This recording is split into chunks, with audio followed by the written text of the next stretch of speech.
আজকে যেসব বাঁদর মুখো ছুঁচো মুখো মানবী পশুগুলো আমার নবীর বিরোধী করছো, তোমরা সবকটা শয়তান, সবকটা জালিম, পৃথিবীর বড় বড় জালিম নেতা ইয়াহু জাহান্নামের কুকুর থেকে শুরু করে তোমরা সবকটা বাঁদর এক জায়গায় হও, হয়ে সূর্য তো তোলা দূরের কথা, একটা আলোর বাল্ব জ্বালাবো, একটা লাইট জ্বালাবো, ওই ল্যাম্প থেকে উংলির ইশারাতে সরাতে পারো কি দেখবো।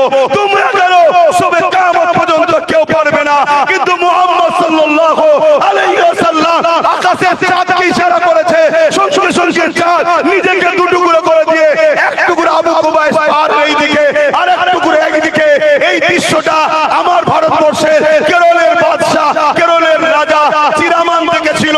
পরবর্তীতে খোঁজ নিল এটা কি হয়েছিল, পরবর্তীতে যখন খোঁজ পেল মুহাম্মদ রাসূলের আঙ্গুলের ইশারায় চাঁদ টুকরো হয়েছে, তখন এই চিরামান রাজা হিন্দুস্তান থেকে কেরল থেকে গিয়ে মক্কার জমিনে গিয়ে মুহাম্মদ রাসূলের কাছে নিজেকে খেদমতে পেশ করে ঈমানের কালেমা পড়ে মুহাম্মদ রাসূলের আদর্শে জিন্দেগিকে ধন্য করে দিয়েছিল।